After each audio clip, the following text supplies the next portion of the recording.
Good morning, good afternoon, good evening, folks. Michael Zuber, one rental at a time, back with good friend of the channel, friend of mine, Mr. Matt, the lumberjack landlord. How you doing, sir? I'm doing super awesome. Glad to talk about this next topic with you. One was fun, but Yeah. two will be better. Yeah, this one is, I didn't see this one coming. I got to admit. Mhm. I think both you and I, when we talked about 2022, we were calling for rates to get above 4%, maybe getting close to 5% at the end of the year. Yeah, yep. I was saying fours by June, Mhm. fives by December. Yeah, and I was right around there, if not a Yep. little bit later. I think I was Q1 for fives. Yep. And you know what? There's a very good chance we're at 5 by June, Yes, very much so. right? And I think six is on the table this year now. yeah, I do too. I do Yeah. too. And I think this is going to freeze, lock up, Mhm. whatever you want to call it, the housing market, right? I think transactions, as we talked about, is going to be destroyed. I've talked about the supply destruction and demand destruction, but people don't really get it. So what I thought I would do is I would pull up a spreadsheet Sure. and just do some math together and Sure. really highlight the payment shock, because Yes. I believe it's the payment shock. Because when you are mom and dad sitting around a kitchen table and you're like, honey, we want a nicer home, nicer area, bigger home, whatever. That sounds all well and good, Yeah. until you run the numbers, right? Yep. So, in this, what we're about to see, again, I think the housing market transactions fall 25 to 50% in the next 18 months. So it's going to be faster than that, Mike. When you say real estate winter, are you talking a California winter or a New England winter? Oh yeah, no, this is like, I don't know, Greenland winter. Okay, well, yeah, because I was going to say, like in the winter in California, you're still wearing windbreakers. Yeah, dude. Yeah, it's the only difference for us is it's wet. We get a little bit of rain. Yes. Yeah. I only have 2 seasons. It's called wet and dry. Yeah, yeah. When we get winter, it's just awful. Yeah. So I set this up because, again, I want people to realize that I think the move up buyer for the most part is dead. Not everyone, clearly. If you make a bunch of money, get promoted, sell your company, whatever, it doesn't matter. But for most people, the move up thing is going to be dead for a while, because the cost of capital, if we go from 2.6 to 5.4, like I have on this spreadsheet, over the course of 4 or 5 years, and we have 4 or 5 years of inflation in wages and all that, it's doable. However, when you do this in 11 weeks, it's just going to shock the system. So let me set this up. So Mike, to that end though, it's really funny that you did this, because I actually did this with a guy that is in the business. He's actually kind of my competition in one of my markets. He bought something that he's gut rehabbing. He bought it at when the rates were 3.2. Okay. And he's not going to finish until the end of the year, beginning of next year. Oh, Jesus. Well, and so I told him, I said, hey, man, I said, I'm just going to do you a solid. Look at the numbers 3.2. Look at the numbers at 6.2. Exactly. And he looked at the numbers and he was just like, whoa. I said, listen, that house ain't worth $1.5 million when you're done. It's worth maybe $1.1 million, which means you're lucky enough to only lose $100,000. Well, it also means, it also means he should be revisiting his remodel. Because maybe there's some things he could carve out going, sorry, can't do that. Can't do this. Need to save on costs. Yeah, it's something that just needs to be way dialed back, because, the Dion said it first, but it's the adjustment that we all need to make. Yeah. As rates increase, values or your purchasing power decreases. Now, everyone thinks that instantly means that payment increase means crash of value. No, it doesn't. It doesn't. It's sticky on the way down. So it means higher payment. And then that higher payment, that starts to get weaned off because the prices start to lower.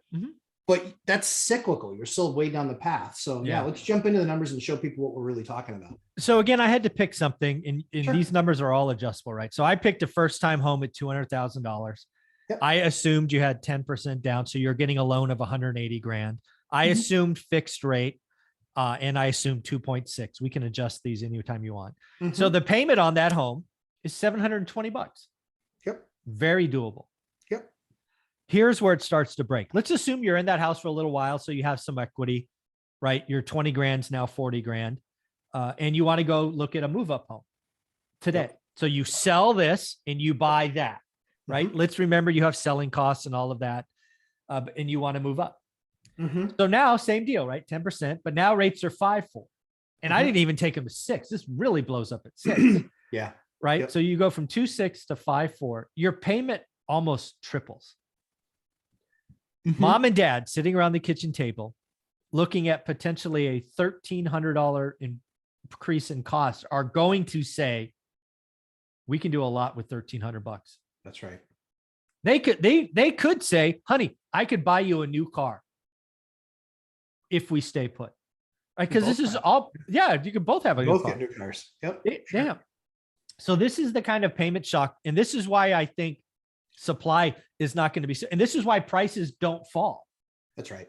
Because this buyer here, the only time you have prices fall is when you have forced sellers. That's and right. Forced sellers move on. You're not having a forced seller here. You're having actually a non-seller. Where you may have payment shock or supply increase are these move-up buyers, right? Who are already in this home and maybe they are looking to go luxury or they're looking to trade down. This may get soft, right? This is why you have to know the segment of your market. This Sure. area, no chance price falls. They're not building anymore. Nobody's selling. This is where one rental at a time fans are. This is where Wall Street is. This stuff, hot. Yep. This stuff doesn't cash flow. It's going to build inventory. You're going to find your motivated sellers. This stuff could come down a little. Yep. This stuff's going to scream higher. And then if you get the government with a first-time buyer and 40-year mortgages, this stuff goes even higher. This stuff, again, this payment shock is nasty. Well, so that's also where you find, right? Those gaps are where you find inefficiencies. Those inefficiencies are where you find money. And so what ends up happening is your price per square foot on a 1,200 square foot house is 300, but your price per square foot on a 2,000 square foot house is 240. Exactly. It can happen. Right? Or 220. That's usually what happens, especially is like, if you look back in 9, 8, 9, 10, 11, a lot of people overbuying the houses because they could get whatever loan they wanted. I mean, I bought some stuff at 80 a foot. Yeah. I couldn't build it for, even at that time, I couldn't build it for 200 a foot. Yeah. Yeah. This is, so I think what ends up happening with the numbers being like what you're showing here, I think that the less expensive becomes far more expensive. I think that move up buyer, I think those assets become much less valuable. Yeah. And then even that move up buyer to the next move up, Mike, where you go 200, 400, and then the next house is 6 or 750. That market, you know, that's going to be down to guys like selling their companies or, you know, guys finally exiting something, you know, that's going to be that market. Yeah. They're always true. This is another myth that I think it'll be interesting to see what you think. There are true cash buyers out there, right? Exit companies, all of that stuff.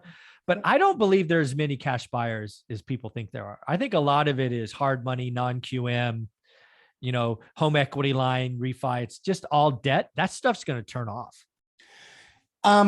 Yes, I think that stuff turns off. I think the thing that you'll find in the next year, so the typical average number of investors in a market purchasing homes is usually around 12 or 13%. Yeah. Right now, we're about, depending on whose numbers you believe, between 17 and 19%. Yeah, I was going to say 18, but yeah. So yeah, you're between 17 and 19%. So let's say it's 18. So you're at 18%. So you basically have that market that's up 50%, but it's largely due to either cash that was stock, and 75% of that 18%. So basically, you know, 14% of the overall market is actually buying in cash. And largely that's because they are moving from very expensive areas like California and places like that. And they're moving to Florida, they're moving to Texas, they're moving to, so that migration path is real for sure, but they're taking all that cash with them. So I believe what actually people will start to see happen is that with that cash migration, you know, you sell your condo for $1.5 million. Well, in Texas, that gets you like a third of a town in some of those towns. Like it's a massive, and it's the same thing in New Hampshire. It's not a slight. This is what the values are. There's, stuff that's 4 hours north, 5 hours north in New Hampshire. You can buy it for those kinds of, you can buy it for a tenth the price of what your house costs. Yeah. And then you have 90% sitting there. I think what ends up happening is you're right. I think non-QM money dries up. I think hard money dries up. I think the people that made that move, that was the move that they made.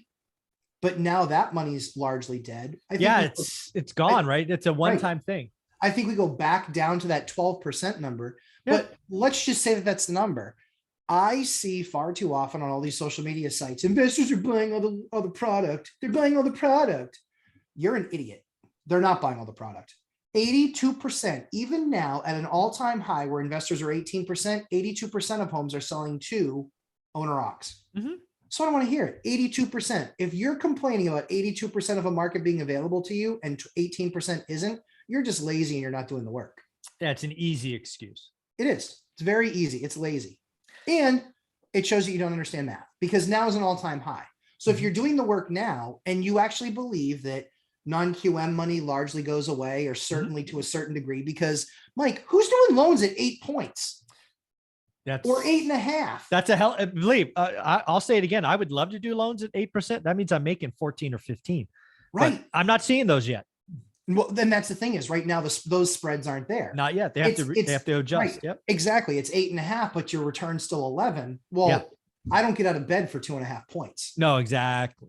Right. So that's come down to the spread. So I just think people need to be doing the work right now. They need to be really heavily engaged because you will start to see more and more deals. And again, what frustrates me a little bit is people looking at a deal and they're like, well, I really think I want to do this deal now. You are not buying 4 deals this year.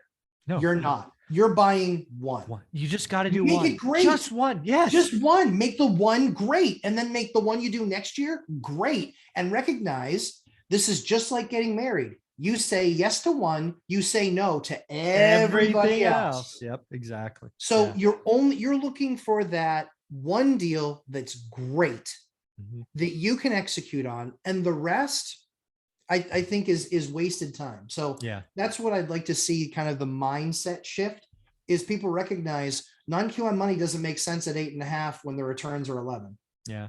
Don't make sense. And again, what I want people to take from this is I'm not down on the market. In fact, I'm excited, right? The market going up so fast is going to punish or lock up owner-occs. Investors, we don't really care what the rate of money is.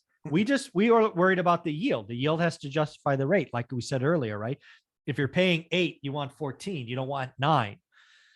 And again, the prices have to adjust or rents have to go up. We only write great offers in my course. So you just keep doing the work. Again, the key is going to be finding motivated sellers. And again, it'll be 10 times easier, not easy. If you need, like if the property is listed at 400 and you need 360 to be a great number, you write enough offers at 360 or 355, you're going to get one, because there will be some landlord or someone that's like, I'm done. I want to sell out. Take it. Be patient, do the work, write lots of offers. The time 2022 and 2023 will be the time for investors, because owner-occs are going to look at what we just looked at and go, honey, we're not moving. That takes one unit off the market, and it really takes 2 transactions, the sell and the buy. Yep. So transactions are going down. Investors, do the work. Yeah. One other question I have for you, Mike, is, and just because you have so much more experience in Section 8 and voucher programs than I do, over the last 20 years, has that number from either of those, Section 8 voucher program, whatever it is, authorities, housing authorities, has that rent number ever gone down? No, it's been flat a couple of times. I think one 21 years of doing it, there was a 3-year period it was flat, but never went down. Okay. So one of the new strategies that people need to be looking at is using the Section 8 or housing voucher number to count on the rents in your deal. Yeah. Because you might very well have, the numbers might not work. In the deal that I'm looking at right now, I am paying as if the rents were $3,200. They're $2,200. Oh, yeah. Way off. But that $3,200 is actually, I know I can get there in 6 months because no one's on a lease. I can get there within 6 months easily, but the actual market rent is 4. Oh, there you go. So people need to be looking at value. I talked about it for 3 hours on my live stream on Sunday on Lumberjack Landlord, and looking for that value. But don't do it based on what you think you can get for rents. The reason I asked Mike the question on the housing authority piece is, you know what rents are going to be from the housing authority. Yes, that's the floor. Yep. Right? That is your floor. So if you know that's your floor, and that's the problem in looking at this property, they have these units so vastly under even the floor in the market that this deal is loaded with value. And you only know that if you've done all your work and you know all the numbers and you know what your rents are. Because if you're just looking at your spreadsheet's going to tell you that's an alligator, and it's not. That's it's awesome. not. Yeah, That's do the work, man. That is a family that is going, that is a family of alligators that will quickly turn into princes and princesses. I like it. I like it. Where can people find you and see these live streams you talk about on Sunday? Lumberjack Landlord on YouTube, 11:30 a.m. Eastern time on Sundays, and also Lumberjack Landlord on Instagram. We're going to be showing pictures of a deal that we just did where we basically unearthed about $3,000 in rental value in the course of about 6 months. I like it. Thanks, buddy. Thanks.